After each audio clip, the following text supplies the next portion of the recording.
Welcome. If you're just joining, if you'll go ahead and add your name and where you're from in the chat. Hello, Sarah from Canada. Dan from Minnesota, I believe. This is wonderful. It's great to see folks joining us from all over. And we're probably just going to give maybe one more minute or so for folks to join in, and then we can kind of start getting started. Hey there, Larson. Welcome. Hey, Stephanie, how's it going? I'm doing pretty good. How are you? Oh, I'm doing great. In paradise. All right. Well, we're just getting started. We're just having people share in the chat what their names are, where they're from, and probably in about a minute, we're gonna go ahead and get going with the presentation. Sounds good. All right.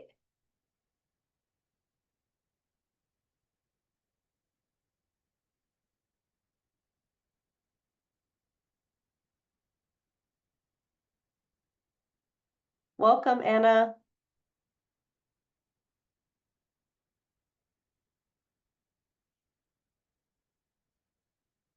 All right. So welcome, everyone. My name is Stephanie, and I am the Urban Forest Extension Coordinator here at the University of Florida. And we're based out of the School of Forest, Fisheries, and Geomatic Sciences. And I want to thank you all for joining us for our Urban Forestry Extension Council Speaker Series event. We're about halfway through our series, which is really exciting. And as you're putting your name in the chat, if you'll take a look at where everyone else is from, you'll see that we have folks from all around the state of Florida and from around the country visiting us as well. We've also got some folks joining us from Canada, which is pretty cool. And this event is formatted as a lunch and learn. So you're going to hear from an invited speaker, and then we're all going to engage in conversation with them and with each other about the topic that we just learned about. It might be a little more casual than your typical presentation because we encourage you to bring your lunch and eat it if you'd like. And we try to do this to offer some flexibility in your ability to attend. So that way, if you're very busy during the day, you can still join us during your lunchtime, and that's totally fine. And I'm going to ask that as we listen to the speaker, that you kind of put your questions and hold on to your questions, adding them to the chat so that we can address them in our questions and conversations portion of the event. So that will be like in the second half of the event. I also want to let you all know that we're going to be recording the presentation, and that way you'll be able to see it later, and we'll also share it later on our website and on our School of Forest, Fisheries, and Geomatic Sciences YouTube page. Finally, since this is a new series, this is the first year that we're doing this event, it's really important for us to collect some feedback. So at the end, we'll try to leave about 5 minutes or so to wrap up, and I'll share with you all an exit slip. And what that is just like a 3-question survey that's going to help us learn about your experience and help us shape future events like this one. All right, so I'd like to go ahead and introduce our speaker. This is Dr. Lillian Dinkins. Lillian is a recent graduate from the School of Forest, Fisheries, and Geomatic Sciences, where she studied human dimensions of urban forests. Previously, she was a fellow at Conservation Florida in the Scholars for Conservation Leadership Program, and she is an active member of the Florida Urban Forestry Council. Her research explored how organizations are expanding urban tree canopy to create more resilient cities. Her research interests include things like equity, accessibility, and perceptions of urban trees. So welcome, Dr. Dinkins. Hi, Stephanie. Thanks for having me today. I'm really excited about this. I'm going to go ahead and stop sharing so you can share. Okay, perfect.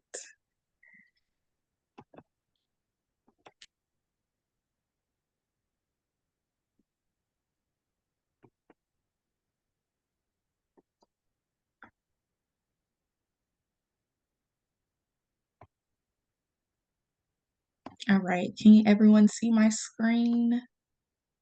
Okay, perfect. Hi, everyone. Once again, my name is Lillian Dinkins. I'm a recent graduate, like Stephanie said, from the University of Florida. And today I'll be presenting some of my research from my dissertation. which I've titled Branching Out, the Underexamined Role of Urban Tree Giveaway Programs and Urban Greening in Florida. So first, I just wanted to start off just with a little background of urban forestry. So urban forests, of course, provide environmental, social, and economic benefits. And urban forests can be anything such as street trees, park woodlands, sports patches, and also trees that surround homes or that are on private property. And we're also seeing that trees serve as a nature-based solution and help with city resilience. And this is super important because we're seeing that our urban populations are expected to rise from 54% to 70% by 2050. And with this type of expansion, we'll see increase in impervious surfaces while our tree canopy is being reduced. And the less trees that we have, of course, that can lead to things such as air pollution, flooding, urban heat islands, and degradation of ecosystem services. So a lot of research is now showing that tree giveaway programs can be framed as a nature-based solution. And these giveaway programs can help address socioeconomic disparities when it comes to tree canopy, can also help expand our urban tree canopy, and also strengthen that community resilience.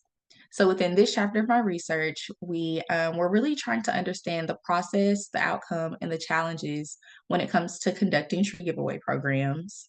And so, more specifically, we looked at Florida based tree giveaway programs to investigate how they can be nature based solutions and kind of focusing on how organizations really coordinate these initiatives.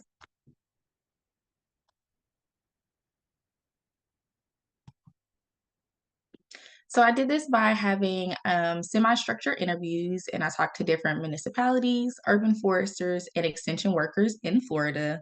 All of our participants were found by Google search and also snowball sampling. So at the end of the interviews, I'd be like, hey, do you know someone who's pretty good for this interview? And so they would connect me with other people. And we'll get into the specifics of some of the interview questions in the results. But overall, these interview questions were to better understand how organizations or the individuals were involved with tree giveaway programs, different barriers and successes that they face, and also just the future or thinking into the future when it comes to planning and conducting tree giveaway programs. And all of these interviews were conducted from September 2022 to December 2022. And I just kind of wanted to add in this map for the people who might not be familiar with Florida. But we had a total of 12 different interviewees, and these are different counties or cities that they were living in at the moment or that they worked in.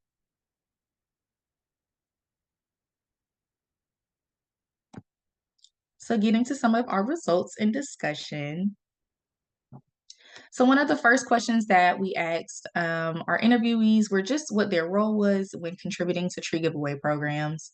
So we saw that a lot of them had collaboration roles. So they would have partnerships with other organizations, whether it was receiving trees from them or partnering with other people to get community members to come out to these events. Of course, funding is very important. We also saw a lot of people calling themselves outreach coordinators. So once again, getting that community support and also being heavily involved with the tree selection. We also wanted to see what type of formats that organization use when it comes to tree giveaway programs. So we saw one that specifically really emerged when COVID, which was a drive-through method. So people would be able to stay in their cars. There would be someone from the organization to ask them what tree that they would want. They would put the tree in their car and they'd be able to drive away. We also saw some organizations really only wanted their residents to participate. So they would look at your zip code or your license to make sure that you lived within that county or that city. We also had one where participants were able to come and pick up trees, which is kind of captured here in this picture. So people were able to come out to whatever location and just see the variety of different trees that were available.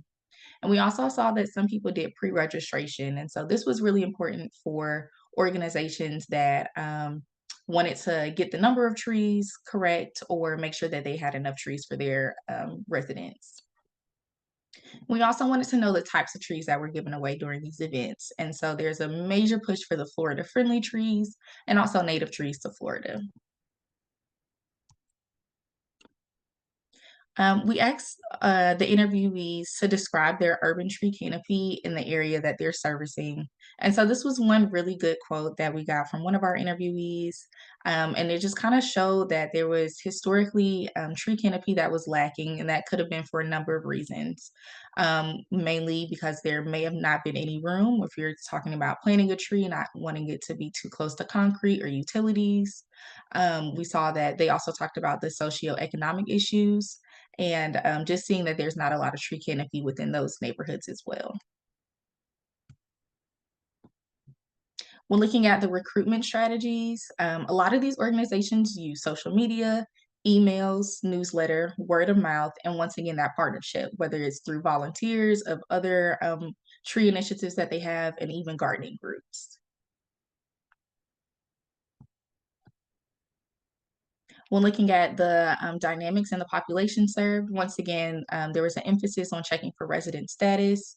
A lot of these organizations had established audiences, so they were able to get people to come back year and year again to receive trees, which was something that a lot of organizations were really proud of. We also have others that are just open to the public and they don't really check for resident statuses. They're just happy to get those trees out into the neighborhoods.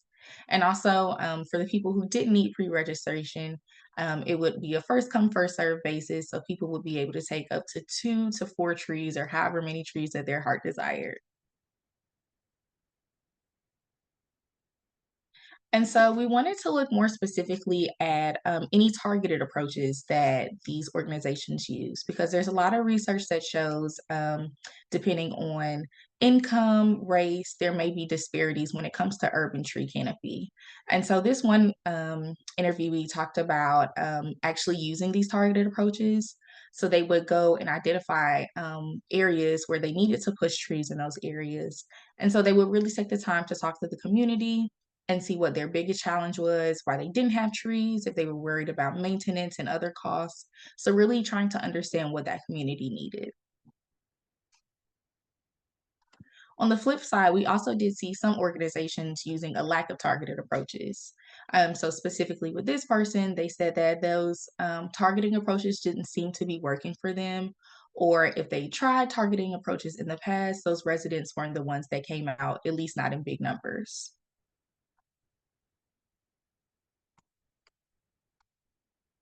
So this also kind of led us to want to talk more about some of the barriers that these organizations face when conducting tree giveaways.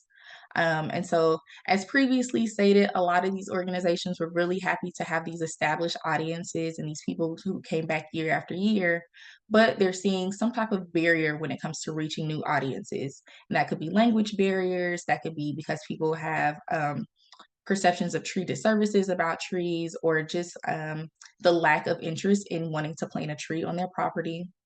A lot of organizations have a lack of funding, limited staff, and just insufficient time, because usually tree giveaway programs aren't the highest priority of things that they need to take care of year by year.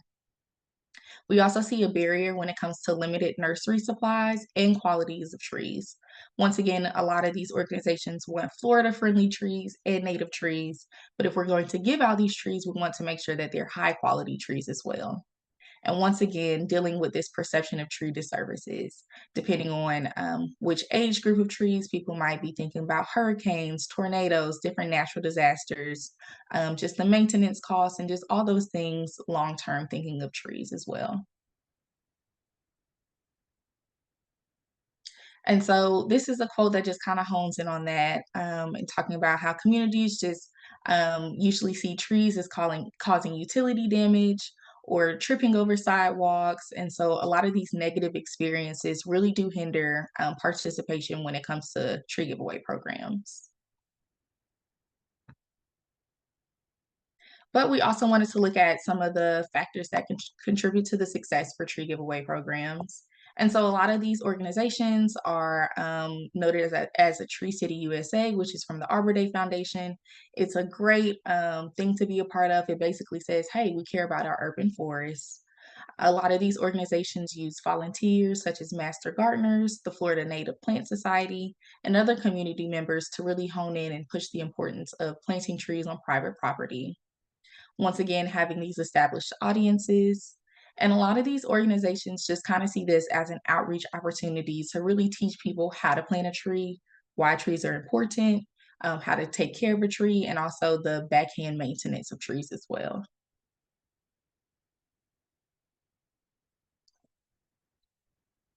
And so we also wanted to see what organizations thought about the overall effectiveness of tree giveaway programs, right? Like the entire purpose for having these tree giveaway programs is so that we can plant trees on proper property. And so we saw that each interviewee kind of believed that tree giveaways, they do have value, but there's also some uncertainty about the effectiveness of tree giveaways and actually boosting canopy in their counties or in their cities. And so this is just one quote that really talked about not really knowing if these trees are reaching maturity because trees don't grow overnight. So we don't really know the data or if a tree is really functioning well up until years later. And this person was really honing in on not being in the industry or at least within this job for so long. So not really knowing if that tree would be reaching maturity to count within canopy. We also saw being suspicious of even if the trees are getting planted or if they're getting planted properly, because although a lot of people have this educational component, when people go home, they could still plant trees wrong. And, you know, a ton of different things can happen as well. So that's another, just a major thought that some people thought about as well. And so, when looking towards the future of tree giveaway programs, a lot of these organizations really thought about areas for improvement. And so, they would really like to get more input for tree species from the communities. And hopefully, with input from the community, they could see more communities or residents to actually come out to these tree giveaway programs. Of course, addressing the misconceptions about trees, a lot of the organizations that didn't consider targeting approaches were actually thinking about that for the future, and that would also help them reach new audiences and communities. And so we also had one person really thinking more big picture and not just planting trees on private property. This person talked about getting into the communities of faith, thinking about public schools or these bigger areas where we could do larger tree plantings, which might be the answer for some of these communities as well.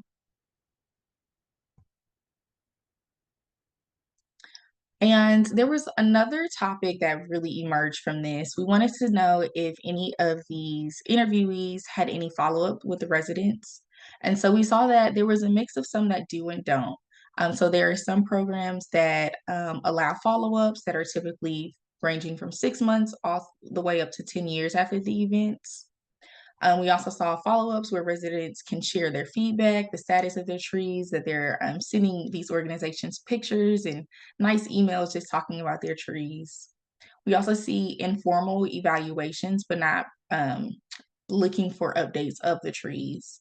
And also other groups that don't do any type of follow-up processes. But some of them do collect their zip codes or area codes or addresses where these trees were more likely planted.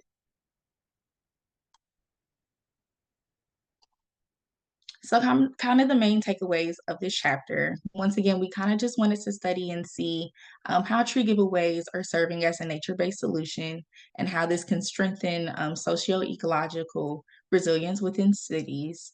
And despite the growing use of tree programs, these programs have received very little evaluation within research. So focusing in Florida, we were able to get a broader understanding of what tree giveaways look like from their processes to their successes and also to their barriers. And so we see a wide range of different initiatives within Florida when it comes to tree giveaways, different ways in which they're conducted, and also seeing a lot of similarities when it comes to the barriers, fundings, limited with staff. I'm thinking about the actual health of the trees. We're seeing a variety of different targeted approaches, something from identifying communities and some communities that aren't identified but are being thought of for later on. And so, just some final thoughts and some final takeaways. We're really interested to see really what the long term success of these tree giveaways are.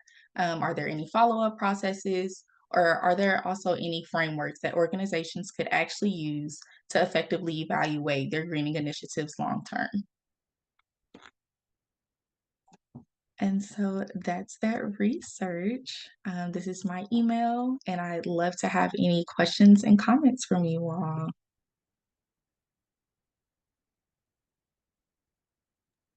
All right, thanks so much, Lillian. So we do have a few questions in the chat. So I think what we should do, we also have a couple questions for the group. I think perhaps we should start with the questions for the group. So I'm going to go ahead and share again. Okay. So one of the questions that we have for the group, for all of you all in the room is, now that you've kind of heard a little bit from Dr. Dinkins about some of the different barriers and challenges that the groups in Florida have had with tree giveaway programs, I'm curious to see more broadly from us in the room what kinds of challenges you may have had in your communities when it comes to tree giveaway programs. What kinds of things have you all experienced? And if you go ahead and scan the QR code on the slide, you can drop into, I think it will be a word cloud, to kind of give us a sense of what kinds of challenges you may have had. And we'll give a few minutes for that.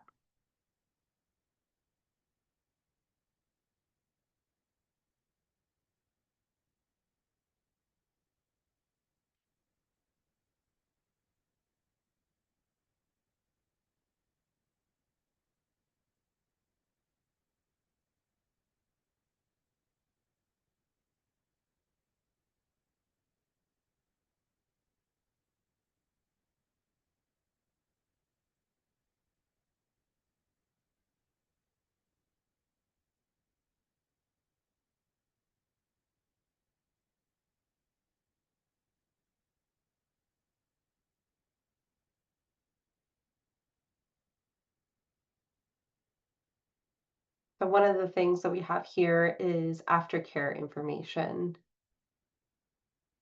I'm wondering, Lillian, if that's something that came up in your conversations with folks that were working here in Florida. Yeah, that's a great point. I think a lot of these organizations really try their best to give out information about how to plant or how to take care of trees. And I think that's the establishment part of it, but I don't really think a lot of them talked about, the aftercare or being able to reach out or if you need any assistance. So that's a great point. And that's something that definitely came up a lot, along with cost,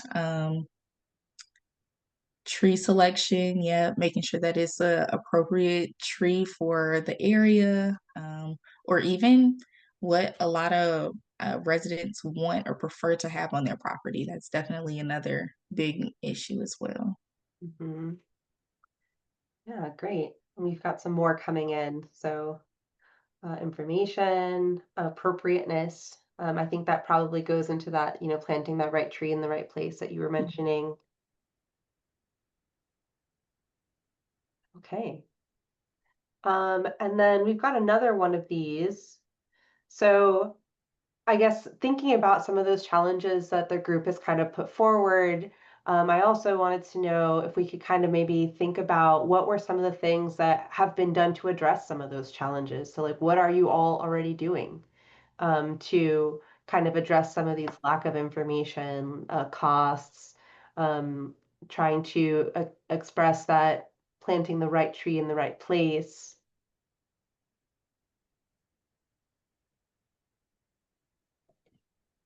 And we'll give a few minutes for that too.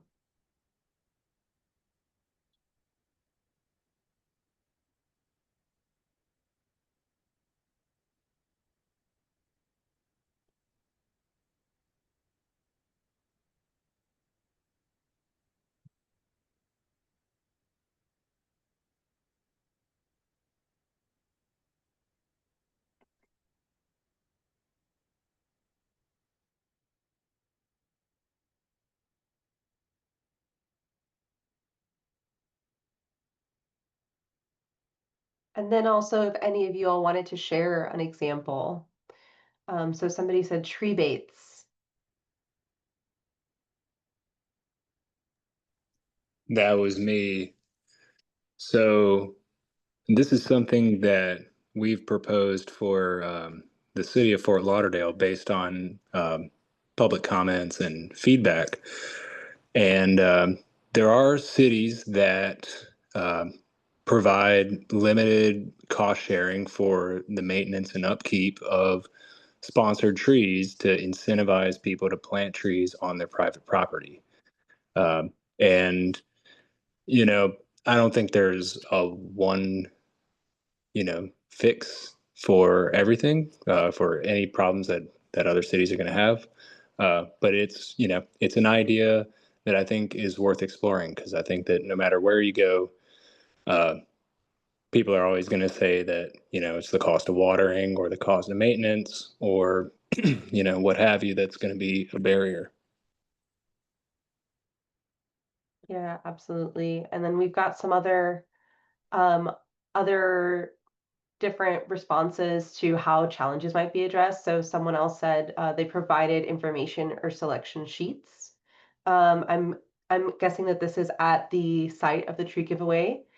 And then someone else mentioned pre-registration and the way that they use pre-registration as having a way to contact those folks that are taking trees or having a way to reach them for questions and support.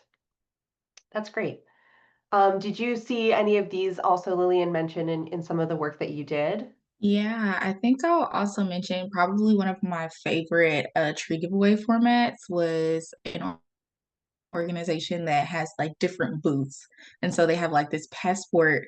And so you go from each booth and you start off with like the trees that they have available. You get educated on the trees, and then you kind of get like just stamps along the way. So I think it's a really nice educational component. It's a lot more hands-on. So that information I think is super important. And I think that's another good way to think about pre-registration is having that contact, like, hey, if you need anything, we're here to help. I think that makes people feel more comfortable and confident when it comes to their tree or their green thumb. So yeah.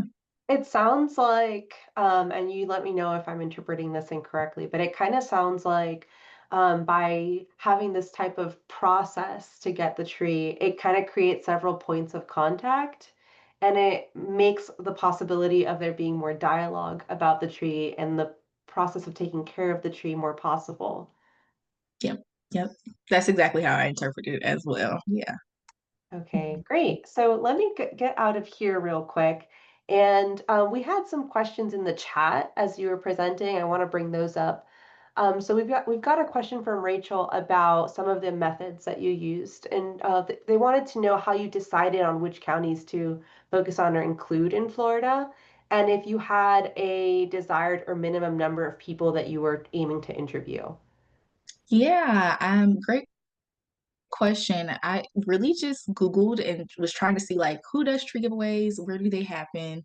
And so I just really Googled tree giveaway programs in Florida and kind of went on from there. If I had the option, I would have loved to have 20 plus people to interview, but doing interviews is a little tricky from time to time. But I think I got some really valuable information from the people who I did speak with. And so, yeah, that's kind of how that deciding process came up. Okay, and we have another question from Rachel. She mentioned that, she knows this is focused on tree giveaways, but were there organizations that maybe thought more broadly about, tree giveaways and maybe were giving away things like bushes or other smaller vegetation that could be Mhm. planted in spaces that didn't have enough space for a tree? This kind of makes me think of like that first group question that we had where somebody mentioned like space and location.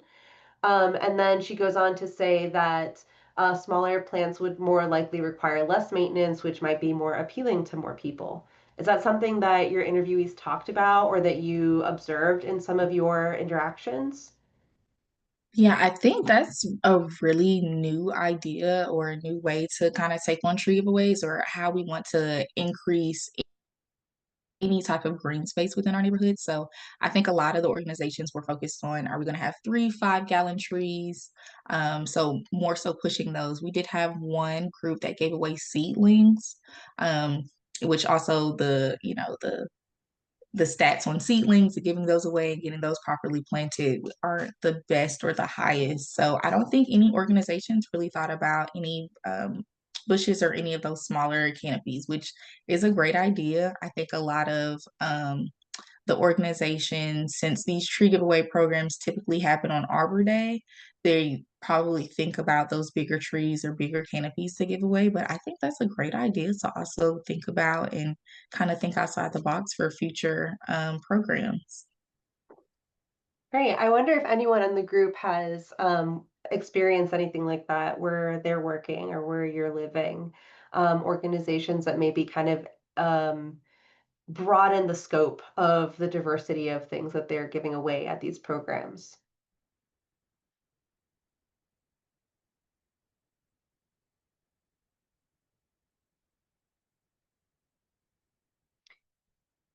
And we can think about that some more too as we go.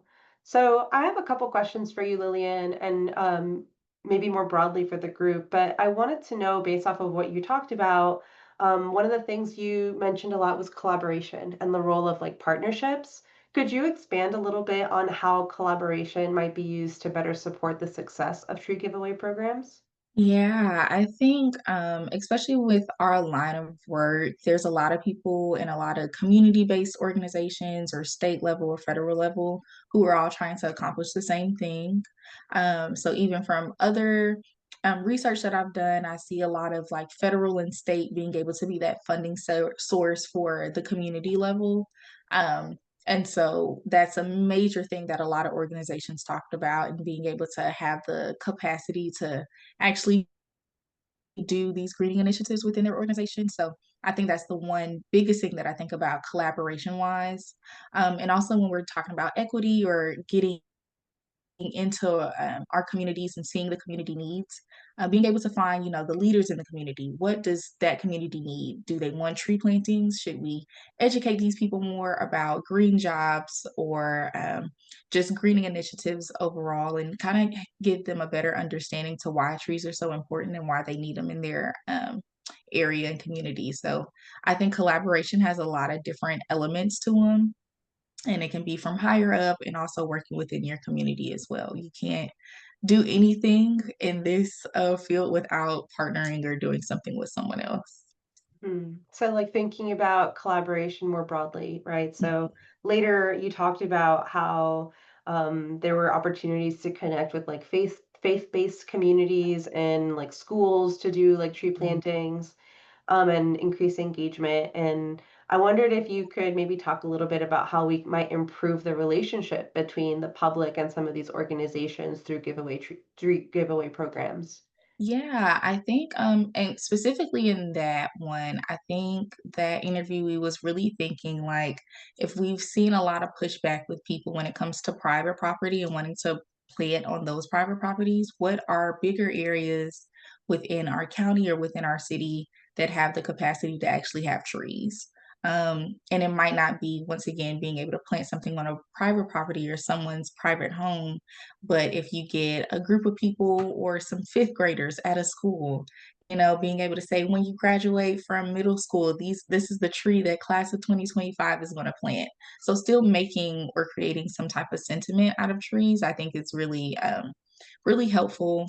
Or getting students really excited and going back and telling their parents, like, hey, like, we planted a tree and we could do this on our property. So finding those different ways or different avenues, which could be tough, especially if we're talking about faith-based communities or partnering with schools or these other communities as well. But I think something like that could be more meaningful and could actually bring a way to have longer partnerships with people, especially if people move from homes. People might live in apartments, but these bigger faith-based organizations or schools or colleges, those people will be there for a while. So I think that's really important to do.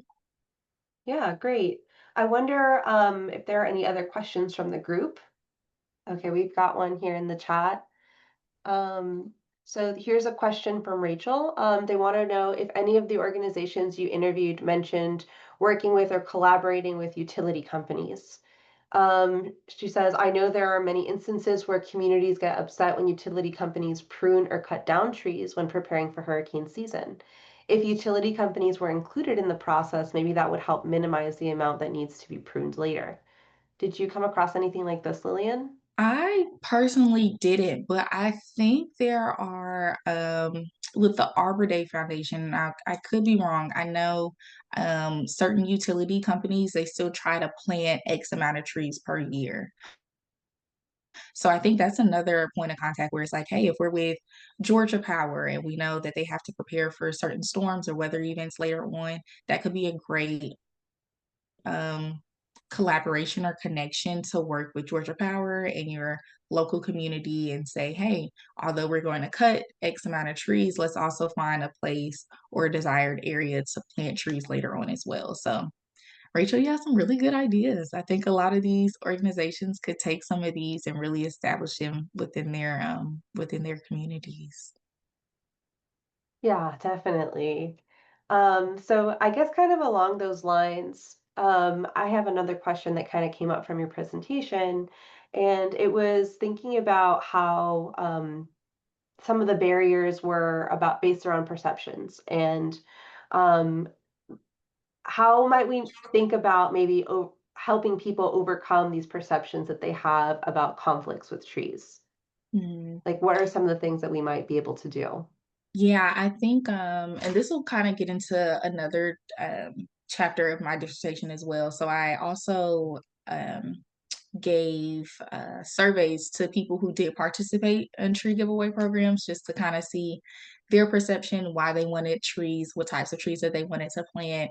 And so one thing that I tended to see were people who were higher up in age having more disservices when it came to trees.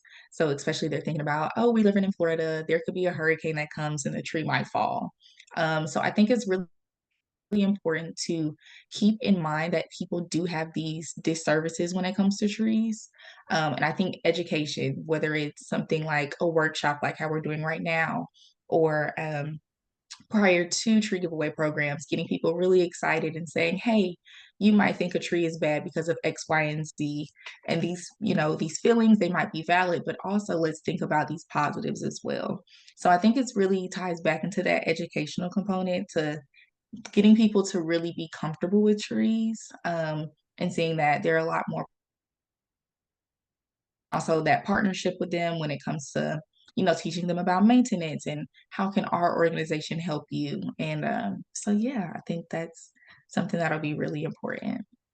Yeah, I wonder, yeah, go ahead, Marty.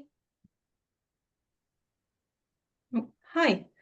So just wanted to comment on the previous question about the shrubs. We've given away some. I found that the demand is generally higher for things that people are more familiar with. So in Canada, people want the maples because they've heard of maples.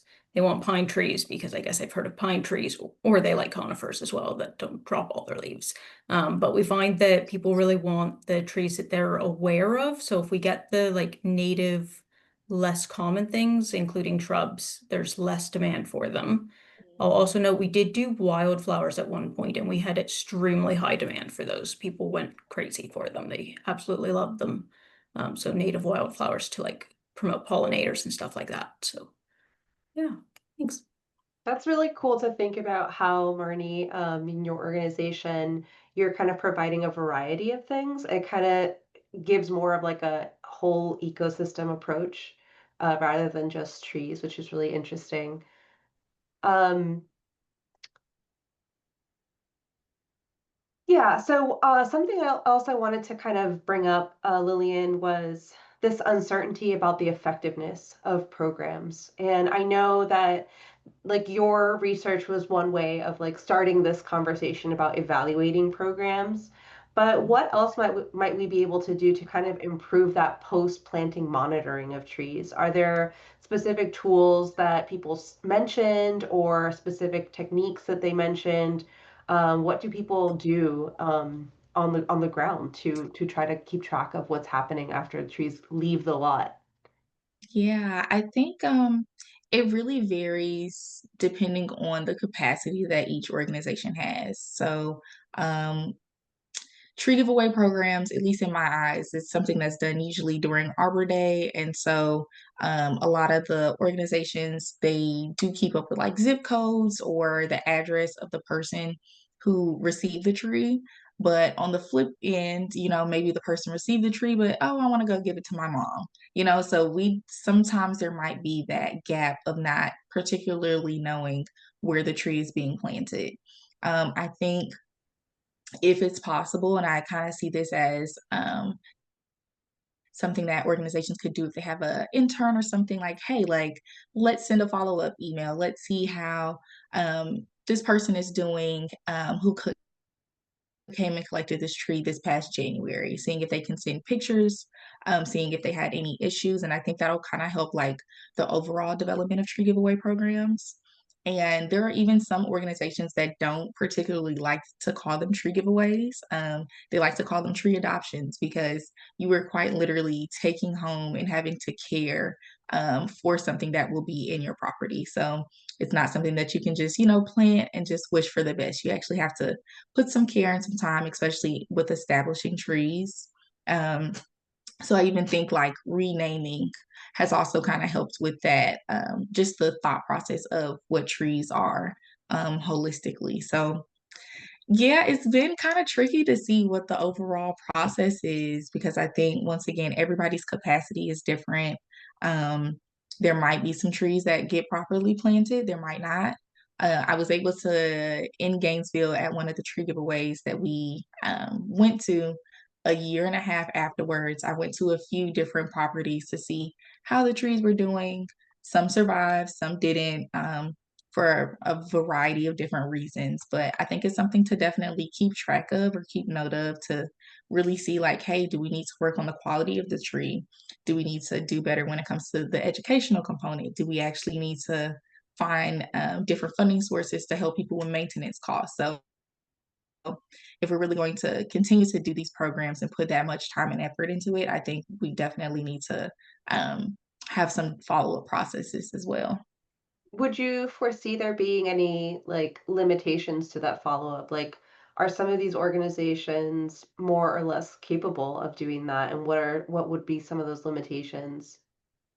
Yeah, I think even thinking of like extensions workers or agents, how much that they have on their hands, or even if you're talking about the urban forester for the city. And so being able to actually go out and personally go to each and every person's individual home, that might be a little bit tougher than, going to a school where you planted 5 or 6 trees.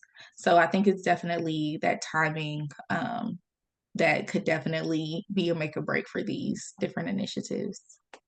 Yeah, what you're talking about makes me think of something that we're currently working on in the Urban Forest Extension Council, which is putting together a tree stewardship program. And I wonder if volunteers might be a way that some of these organizations might be able to overcome some of those limitations. Yeah. Yeah. Cool. Are there any other questions from the group? All right, we do have another one here. So Lillian, since you mentioned multiple challenges with follow-up, this might be an unknown. Did any of the organizations mention the benefits of dead or dying trees for wildlife? If they're in a location that doesn't risk people or property, they'd provide great habitat. So this is a question about leaving tree snags. Is that something that people mentioned as like a potential ecosystem service? Yeah, that wasn't mentioned. And I think also because some of the trees that were given away were probably like, those 3 or 5 gallons as well. So when I personally saw trees that didn't survive, I just kind of saw something leaning to the side. So it wasn't like a full snag or something that could be beneficial to wildlife, at least in my opinion. So yeah, that's something that wasn't mentioned. But yeah. Yeah, so Rachel's mentioning that it might make people feel better if the tree died, that it could still provide benefits. Mhm. Yeah, That's definitely. definitely a good way to think about it. That might be something, that could still be added to an educational component. Be like, hey, even if the tree doesn't survive, it's okay. Don't blame yourself. These could still be some benefits of having a dead or dying tree, and talking or connecting it back to wildlife. I think that's a great way to think of that. Are there any other questions from the group or comments? Maybe some examples from where you all are working or living?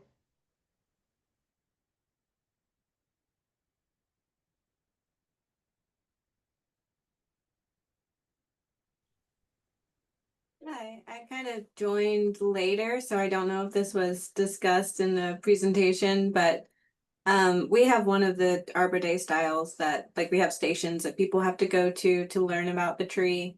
And it's been working well, but we really want to expand our giveaway program out to kind of like a on demand, like a resident can just fill out a form and we can give them a tree kind of year round.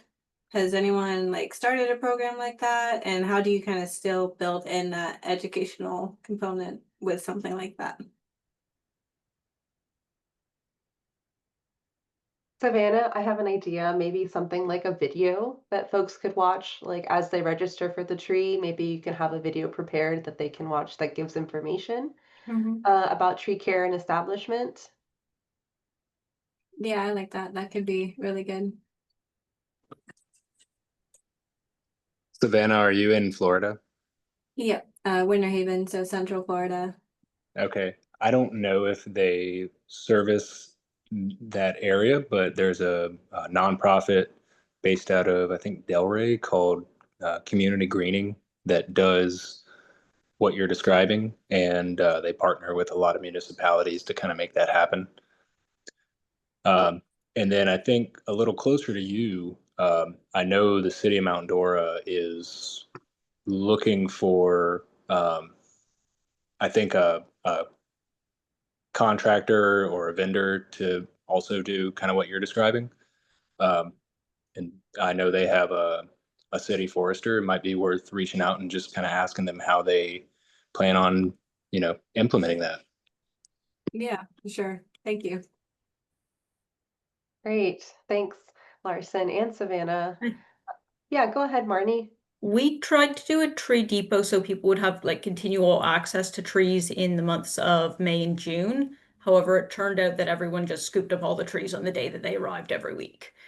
So we tried to have it during like our planting season that there would be a continual location. But yeah, it turned into very busy when the trees arrived, and then we'd run out of trees and then get more trees and so forth. So that was one strategy that we did try for that sort of thing.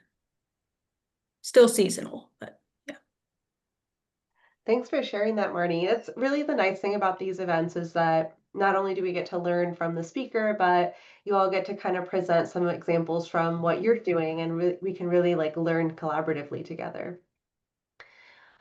Great. So if there are no additional questions, I think we could start wrapping up. Give a moment for any additional questions.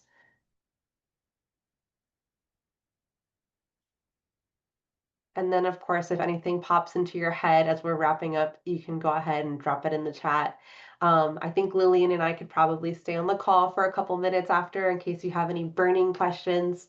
But with that, thanks so much, Lillian.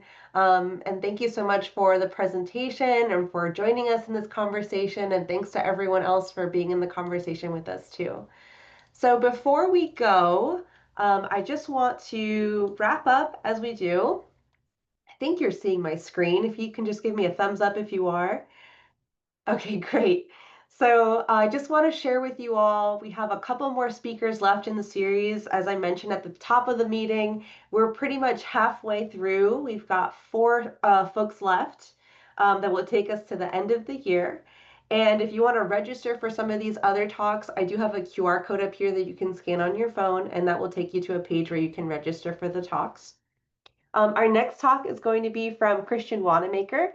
He is the Invasive Species Citizen Science Project Coordinator here at the University of Florida, and he's going to be talking about using EdMaps to identify and survey invasive species.